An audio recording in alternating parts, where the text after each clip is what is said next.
The piece that I've rather hastily edited that I'm going to read to you, I wrote about, I think it was about 17 years ago, when I was asked to write a piece for the New York Times Arts and Leisure section.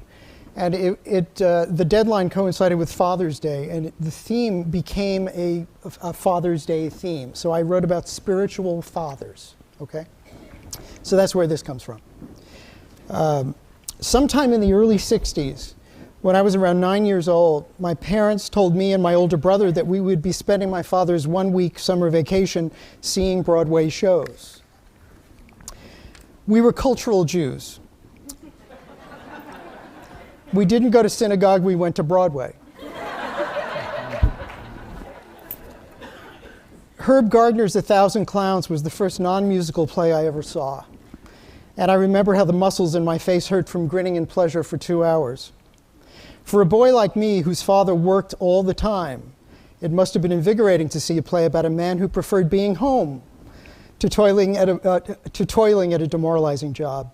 In retrospect, it seems fitting that my first exposure to drama was a play about a complex father figure and his surrogate son. For the theme of fathers and sons has long figured in my plays and in my life. Herb Gardner may have been my earliest spiritual father, but Arthur Miller came into my life not long after.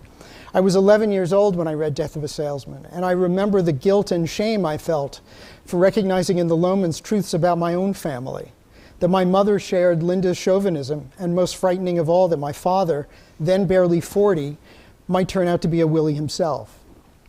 But the play's uncanny reflection of my life at worst fears also exhilarated me and made me feel less alone. I studied it with great fascination, as if it were a key to understanding what was happening to the people I loved. Years later, in the Loman family picnic, I took that notion and made a play out of it. My entry into the real world of New York theater in the early 80s eventually brought me into contact with the man who was the surrogate father to an entire generation of theater people, Joe Papp. When Joe loved you, he loved you extravagantly. When he loved you less, you could feel the drop in temperature.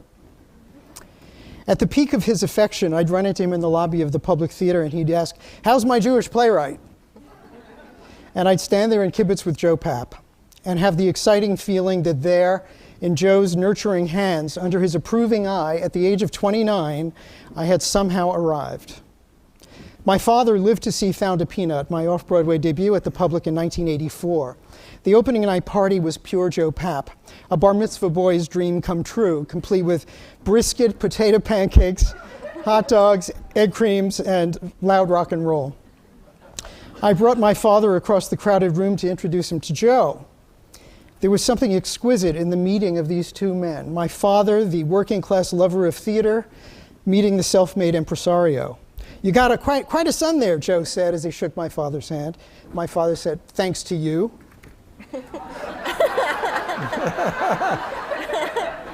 "What do you mean, thanks to me?" Joe Papp yelled at my father.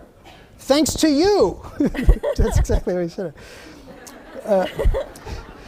Not until I was an adult did I understand that in his lonely abdication, my father sought refuge from his demons, from the fear that not having had a relationship with his own father, he wouldn't know how to be a father himself.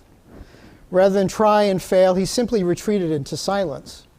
Years after I became a playwright, I realized that playwriting, the craft of dramatizing the unspoken, provided me with the tools I needed to get inside my father's head and finally figure out what it was he was thinking.